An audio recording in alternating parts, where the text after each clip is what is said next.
नमस्कार, मैं हूं सत्यपाल और आप देख रहे हैं CWB हिंदी न्यूज। शक संवत 1946, विक्रम संवत 2081, आज माघ मास के कृष्ण पक्ष की चतुर्दशी तिथि और दिन मंगलवार है। तदनुसार अंग्रेजी तारीख 28 जनवरी सन 2025। सबसे पहले आज की सुर्खियां। मुख्यमंत्री नायब सिंह सैनी के 100 दिन पूरे, 25,000 नौकरियां और 9,000 रुपए स्टाइफंड का ऐलान, जानी सीएम के 10 बड़े फैसले। चरखी दादरी जिले के 6 गांवों से दूर होगा जल संकट, 70 करोड़ का मास्टर प्लान हुआ तैयार। आज खनौरी किसान मोर्चे पर डल्लेवाल किसानों को देंगे संदेश, आगे इन जगहों पर होने जा रही है महापंचायतें। हरियाणा में बीजेपी विधायक ने अधिकारियों की क्लास लगाई, बोले लास्ट बार सुन रहा हूं, गलत करेगा उसे बख्शूंगा नहीं। सोनीपत में सरकार पर भड़के नंबरदार, बोले 7 महीने से नहीं मिला मानदेय, रजिस्ट्री सिस्टम पर उठाए सवाल, नई भर्ती की रखी मांग। हरियाणा सरकार को IMA की चेतावनी, 3 फरवरी से 600 प्राइवेट अस्पताल बंद करेंगे आयुष्मान कार्ड सेवा, 400 करोड़ रुपए बकाया नहीं देने की नाराजगी। कैलाश मानसरोवर यात्रा 5 साल बाद फिर से शुरू होगी, भारत चीन के बीच डायरेक्ट फ्लाइट भी शुरू होगी, दोनों देशों में बनी सहमति। नीट UG एग्जाम में सेक्शन B खत्म, टाइम ड्यूरेशन भी घटा, रजिस्ट्रेशन के लिए अपार ID कोई जरूरत नहीं। और Tata Nexon ICNG dark edition launch, 24 kilometre प्रति kg का माइलेज, टर्बो पेट्रोल इंजन वाली पहली CNG कार में सेफ्टी के लिए 6 एयरबैग, शुरुआती कीमत 12,70,000 रुपए। और अब खबरें विस्तार से। हरियाणा में इन दिनों मौसम में बदलाव देखने को मिल रहा है। प्रदेश के कुछ हिस्सों में तापमान में बढ़ोतरी और कई इलाकों में धुंध और शीतलहर का असर साफ दिखाई दे रहा है। हालांकि दिन में तेज धूप निकलने से लोगों को कुछ राहत जरूर मिलेगी। विभाग द्वारा दी गई जानकारी के अनुसार आज प्रदेश में उत्तर और उत्तर पश्चिमी हवाओं की हल्की गति से चलने के कारण तापमान में गिरावट आ सकती है। इसके अलावा सुबह और देर रात को घना कोहरा छाने की संभावना जताई गई है। वहीं 28 जनवरी के बाद यानी प्रदेश में ठंड एक बार फिर से बढ़ सकती है। मौसम विशेषज्ञों का कहना है कि 29 जनवरी तक मौसम में बदलाव देखने को मिल सकता है, क्योंकि इस दौरान एक कमजोर पश्चिमी विक्षोभ सक्रिय होने की वजह से ये बदलाव देखने को मिलेगा। इसके कारण हल्का मौसम परिवर्तन होगा, जिसके बाद ठंड में और बढ़ोतरी हो सकती है। मौसम विभाग ने जिन 11 जिलों के लिए शीतलहर का अलर्ट जारी किया है, उनमें चरखी दादरी, झज्जर, रेवाड़ी, महेंद्रगढ़, करनाल, पानीपत, सोनीपत, हिसार, भिवानी, मेवात और पलवल शामिल है। Ex serviceman contributory health scheme station Ambala की तरफ से सफाई वाला, क्लर्क, चौकीदार, ड्राइवर और कई अन्य पदों पर आवेदन मांगे गए हैं। इन पदों के लिए ऑफलाइन माध्यम से आवेदन भेज सकते हैं। पुरुष और महिला दोनों वर्गों के उम्मीदवार आवेदन भेज सकते हैं। आवेदन करने की आखिरी तारीख 6 फरवरी 2025 रहेगी। इंटरव्यू की तारीख 26 फरवरी 2025 है। इंटरव्यू का स्थान स्टेशन मुख्यालय अंबाला रहेगा। फार्मासिस्ट के पदों पर आवेदन भेजने वाले उम्मीदवार के पास B फार्मेसी अथवा 12वीं में विज्ञान व फार्मेसी डिप्लोमा होना चाहिए। वहीं क्लर्क व DEO के लिए आवेदन स्नातक पास होने चाहिए तथा उनके पास एक क्लरिकल ट्रेड कंप्यूटर का ज्ञान होना चाहिए। सफाई वाला व महिला अटेंडेंट के उम्मीदवार को पढ़ना लिखना आना चाहिए। बता दें कि चौकीदार, चपरासी, सफाई वाला, महिला attendant, clerk, driver, data entry operator, pharmacist, nursing assistant, lab सहायक, लैब टेक्नीशियन के पदों पर यह भर्ती होने जा रही है। इन पदों के लिए कोई भी आवेदन शुल्क देय नहीं होगा। न्यूनतम आयु 18 वर्ष और अधिकतम आयु 53 वर्ष निर्धारित की गई है। हरियाणा CM नायब सिंह सैनी ने कहा है कि हिसार और अंबाला एयरपोर्ट के लिए NOC आ गई है, जल्द ये शुरू हो जाएंगे। इसके अलावा पानीपत, फरीदाबाद और गुरुग्राम में सीवरेज ट्रीटमेंट प्लांट लगाएंगे। अंबाला में कपड़ा मार्केट बनेगी, तो वहीं महेंद्रगढ़ में डिफेंस एरोस्पेस हब स्थापित करेंगे। IMT खरखोदा की तरह 10 मॉडर्न सेंटर और बनाएंगे। किसी भी सरकारी संस्था के द्वारा समय से भुगतान न करने पर 8% ब्याज देने की नीति लागू करेंगे। CM हरियाणा में बीजेपी सरकार के 100 दिन पूरे होने पर सोमवार को चंडीगढ़ में प्रेस कॉन्फ्रेंस कर रहे थे। उनके साथ मंत्री श्रुति चौधरी और श्याम सिंह राणा भी थे। इस दौरान अनिल विज अचानक पहुंचे तो CM ने स्टेज पर उनकी कुर्सी भी लगवाई। CM ने दावा किया है, CM नायब सिंह सैनी ने दावा किया कि 100 दिनों में हमने 10 में से 18 संकल्प पूरे कर लिए हैं। अगला टारगेट 50 संकल्प पूरा करने का है। प्रेस कॉन्फ्रेंस से पहले उन्होंने किसानों के खाते में 368 करोड़ रुपए रिलीज किए। नायब सैनी ने कहा कि हमने 100 दिनों में 3 गुना गति से काम किया है। हमने 3 बड़े काम किए। पहला, हमने सबसे पहले पढ़ी लिखी पंचायतों का फैसला लिया। दूसरा, कर्मचारियों के लिए ट्रांसफर पॉलिसी लेकर आए। पहले बिना पैसे की बदली नहीं होती थी, लेकिन आज घर बैठे ही वह अपना ट्रांसफर कर सकते हैं। इससे कर्मचारी वर्ग हमारी इस व्यवस्था से खुश है। तीसरा बड़ा काम हमने परिवार पहचान पत्र बनाकर किया है। पहले गरीब व्यक्ति को सरकारी योजना को लाभ नहीं मिल पाता था। 52 लाख परिवार 400 योजनाओं का लाभ इस समय ले रहे हैं। पहले 17 लाख बुजुर्गों को पेंशन दी जाती थी, लेकिन अब 34 लाख बुजुर्गों को पेंशन दे रहे हैं। हमारी सरकार ने इसके लिए एक विशेष पोर्टल बनाया है, जिसके जरिए 60 साल के होते ही बुजुर्गों को पेंशन अपने आप ही मिलना शुरू हो जाती है।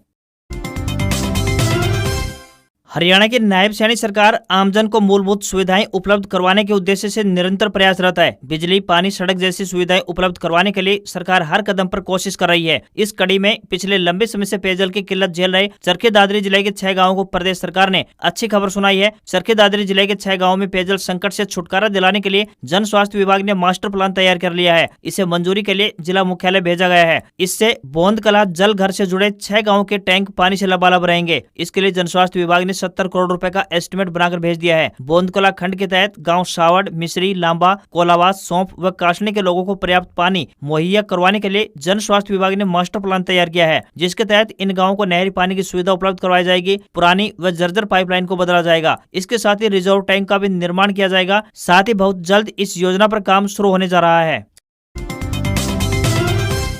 हरियाणा में आयुष्मान चिरायु कार्ड योजना के तहत काम कर रहे निजी अस्पतालों को सरकार से 400 करोड़ रुपए का भुगतान नहीं मिल पाया है, जिससे कि अस्पतालों को भारी आर्थिक संकट का सामना करना पड़ रहा है। इंडियन मेडिकल एसोसिएशन यानी IMA का कहना है कि इस मुद्दे को लेकर IMA हरियाणा के अध्यक्ष डॉक्टर महावीर जैन की अगुवाई में एक प्रतिनिधिमंडल मुख्यमंत्री नायब सिंह सैनी से मुलाकात कर चुका है, लेकिन अब तक इस समस्या का कोई समाधान नहीं हो पाया है। IMA का कहना है कि यदि सरकार ने जल्द कोई ठोस कदम नहीं उठाया तो निजी अस्पताल आयुष्मान योजना के मरीजों के इलाज पर जल्द ही रोक लगाने पर मजबूर हो सकते हैं। जल्द ही इस मुद्दे पर IMA कमेटी अगली रणनीति बनाने की तैयारी में है। IMA ने साफ कर दिया है कि अगर सरकार जल्द कोई समाधान नहीं निकालती है तो निजी अस्पताल अपनी सेवाएं बंद करने पर मजबूर हो सकते हैं। 26 जनवरी के अवसर पर हिसार शहर के लोगों को 5 वातानुकूलित इलेक्ट्रिक बसों की सौगात मिली है। गणतंत्र दिवस पर ध्वजारोहण करने हिसार पहुंचे खेल मंत्री गौरव गौतम ने इन बसों को हरी झंडी दिखाकर रवाना किया। हिसार डिपो के GM मंगल सैन ने बताया कि इलेक्ट्रिक बसों का संचालन हिसार बस स्टैंड से सुबह 6 बजे शुरू हो जाएगा और रात 8 बजे तक चलेंगी। यात्रियों की सुविधा को ध्यान में रखते हुए इन इलेक्ट्रिक बसों में CCTV कैमरे लगाए गए हैं। लो फ्लोर इन बसों में यात्रियों, खास करके बच्चों और बुजुर्गों को चढ़ने व उतरने में कोई परेशानी नहीं होगी। बसों में LED स्क्रीन लगाई गई है जिन पर रूट और समय सारणी प्रदर्शित होगी। 45 सीटर इन बसों में इमरजेंसी स्थिति से निपटने के लिए 2 फायर एक्सटिंग्विशर भी रखे गए हैं। इन इलेक्ट्रिक बसों में ड्राइवर की मर्जी से ही दरवाजा खुलेगा। आरामदायक और खुली सीटें दी गई हैं और यात्रियों के खड़े होने के लिए भी पर्याप्त जगह दी गई है। 26 जनवरी से शुरू हुई इन इलेक्ट्रिक बसों में 1 सप्ताह तक यात्रियों के लिए मुफ्त यानी फ्री सफर की सुविधा प्रदान की गई है। इन इलेक्ट्रिक बसों में न्यूनतम किराया 10 रुपए निर्धारित किया गया है, जबकि किलोमीटर के हिसाब से किराए के लिए 15 और 20 रुपए किराया रहेगा। इन बसों में यात्री मोबाइल फोन के जरिए भी किराए का भुगतान कर सकेंगे।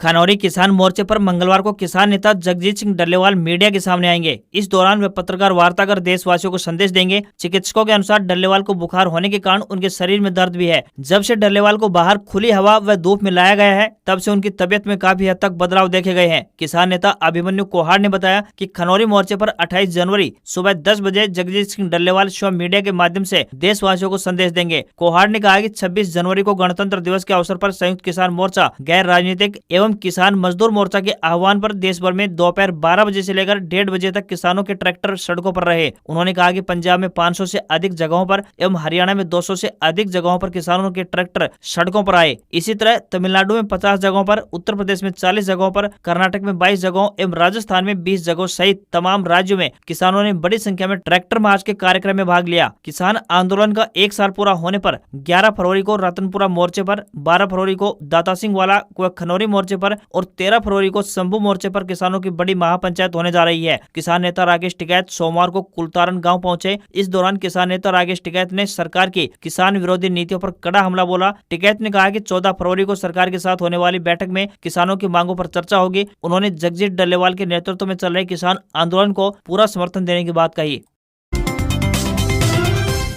हरियाणा में नायब सिंह सैनी की सरकार ने अपने 100 दिन पूरे कर लिए हैं। इस मौके पर मुख्यमंत्री ने मंत्रिमंडल के साथ बैठक में कई अहम फैसले लिए। यह न केवल राज्य के विकास के लिए जरूरी है बल्कि प्रदेशवासियों के लिए भी बेहद फायदेमंद साबित हो सकते हैं। सीएम के 10 बड़े फैसलों की बात करें तो मुख्यमंत्री बनने के बाद नायब सिंह सैनी ने विधानसभा चुनाव से पहले किए गए 25,000 पदों की भर्ती को मंजूरी दी और युवाओं को नियुक्ति पत्र जारी किए। हरियाणा देश का पहला राज्य बन गया जिसने 24 प्रकार की फसलों को न्यूनतम समर्थन मूल्य यानी MSP पर खरीदने की शुरुआत की है। प्रदेश के सभी सरकारी अस्पतालों में फ्री डायलिसिस की सुविधा शुरू की गई है। हरियाणा इस सुविधा को प्रदान करने वाला पहला राज्य बन गया। हर घर गृहिणी योजना, इस योजना के तहत 13 लाख गरीब महिलाओं को 500 रुपए में सिलेंडर दिया जा रहा है। SC आरक्षण में वर्गीकरण की बात करें तो सुप्रीम कोर्ट के आदेश के तहत SC आरक्षण में वर्गीकरण को लागू किया है। सैनी सरकार ने अग्निवीरों के लिए सरकारी नौकरियों में 15% आरक्षण देने का भी फैसला लिया है। साथ ही शहीदों के परिवारों को 1 करोड़ रुपए की सहायता देने का ऐलान किया। कृषि भूमि पट्टा विधेयक 2024 की बात करें तो इस विधेयक को विधानसभा में पास कर लिया गया, जिससे किसानों को अपनी भूमि पर अधिकार सुनिश्चित होगा। संविदा कर्मचारियों के लिए सेवा सुरक्षा का अध्यादेश पास किया गया, जिससे अब उनकी रिटायरमेंट की उम्र 58 साल होगी। ग्रेच्युटी में 25% बढ़ोतरी की गई है। कर्मचारियों को अब 25 लाख रुपए तक ग्रेच्युटी मिलेगी। इससे पहले यह 20 लाख रुपए थी। वहीं बेरोजगार युवाओं के लिए कॉमन एलिजिबिलिटी टेस्ट यानी CET पास करने पर हर महीने 9,000 रुपए स्टाइपेंड देने का भी ऐलान किया गया।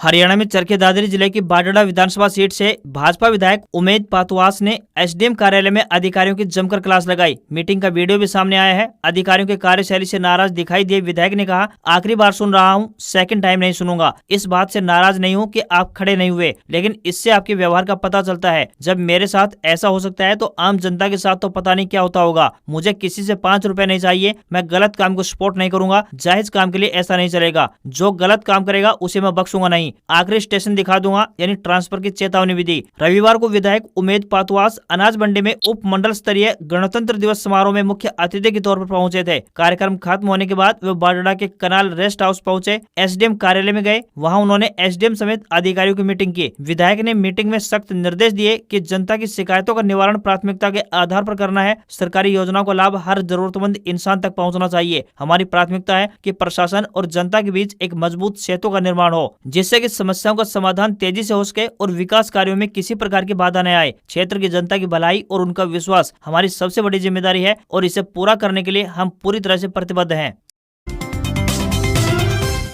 हरियाणा के झज्जर में उद्योग एवं वाणिज्य मंत्री राव नरवीर पहली बार बहादुरगढ़ पहुंचे। उन्होंने chamber of commerce and industries की वार्षिक बैठक में शिरकत की। कैबिनेट मंत्री ने प्रदेश के मुख्यमंत्री की प्रशंसा की और कहा कि हरियाणा को नायाब मुख्यमंत्री मिला है। राव नरवीर ने कहा कि कृषि के साथ साथ उद्योग भी आगे बढ़ेंगे तो देश तरक्की करेगा। हरियाणा को उद्योगों में देश में पहले नंबर पर लाने की सरकार कोशिश कर रही है। छोटा राज्य होते हुए भी हरियाणा उद्योगों में बेहतर काम कर रहा है। उन्होंने पत्रकारों से बातचीत करते हुए कहा कि हरियाणा को देश में उद्योग के मामले में नंबर 1 बनाने के लिए सरकार पुरजोर कोशिश में लगी हुई है। इस दौरान उन्होंने उद्योगपतियों की समस्याएं सुनी और उनके निराकरण के लिए अधिकारियों को निर्देश भी दिए। झज्जर के बहादुरगढ़ में पहुंचे उद्योग मंत्री राव नरवीर सिंह ने कहा कि आज हरियाणा उद्योगों के मामले में बेहतर काम कर रहा है और भविष्य में भी प्रदेश को आगे ले जाने के लिए सरकार काम कर रही है। उन्होंने कहा कि नए फुटवेयर पार्क बनाने की तैयारियां तेज की जा रही है। 2 महीने के अंदर नई पॉलिसी लाई जा रही है, जिसके माध्यम से नए औद्योगिक सेक्टर विकसित किए जाएंगे।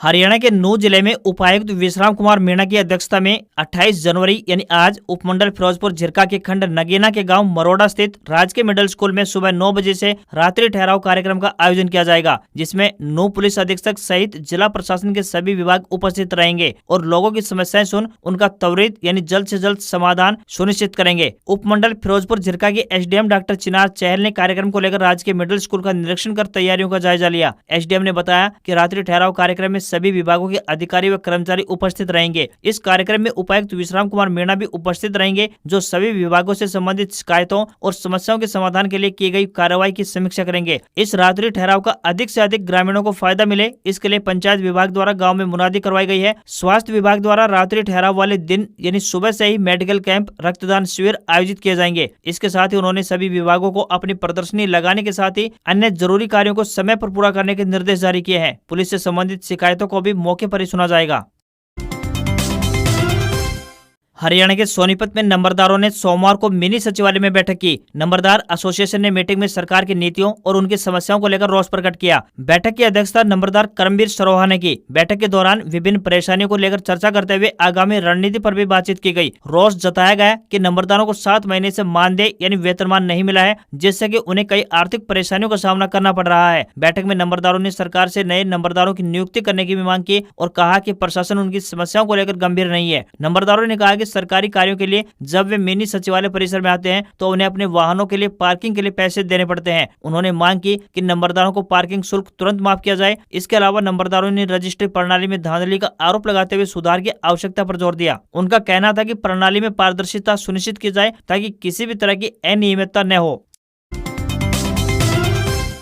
नेशनल टेस्टिंग एजेंसी यानी एनटीए ने national eligibility cum entrance test यानी नीट यूजी 2025 एग्जाम पैटर्न के लिए एक नोटिस जारी किया है। नए नोटिस के मुताबिक अब एग्जाम फॉर्मेट में कोई सेक्शन बी नहीं होगा। एनटीए नोटिस के मुताबिक अब क्वेश्चन पेपर पैटर्न और एग्जाम टाइम कोविड-19 के पहले वाले फॉर्मेट में होगा। बता दें कि कोविड-19 से पहले एग्जाम फॉर्मेट में सेक्शन बी नहीं होता था, साथ ही परीक्षा का टोटल टाइम 180 मिनट था। अब इसे फिर से इसी फॉर्मेट में लिया जाएगा। पुराने पैटर्न के मुताबिक कुल 180 कंपलसरी क्वेश्चन होंगे, जिनमें से फिजिक्स और केमिस्ट्री से 45 सवाल पूछे जाएंगे। 90 सवाल बायोलॉजी सेक्शन से होंगे। परीक्षा की कुल टाइम 180 मिनट यानी 3 घंटे होगी। नेशनल टेस्टिंग एजेंसी ने 26 जनवरी के दिन नीट यूजी के लिए नई गाइडलाइन जारी की है। इसमें कहा गया है कि परीक्षा के लिए अपार आईडी कंपलसरी नहीं होगी। एनटीए ने पहले 14 जनवरी 2025 को एक नोटिस जारी किया था, जिसमें कैंडिडेट से अपने आधार कार्ड को अपडेट करने और अपनी अपार आईडी को लिंक करने की बात कही गई थी, जिसे एकेडमिक बैंक ऑफ क्रेडिट्स यानी एबीसी आईडी के रूप में जाना जाता था। इसके साथ ही नोटिस में कहा गया है कि अगले अपडेट में कैंडिडेट्स के लिए सभी तरह की गाइडलाइन जारी कर दी जाएंगी।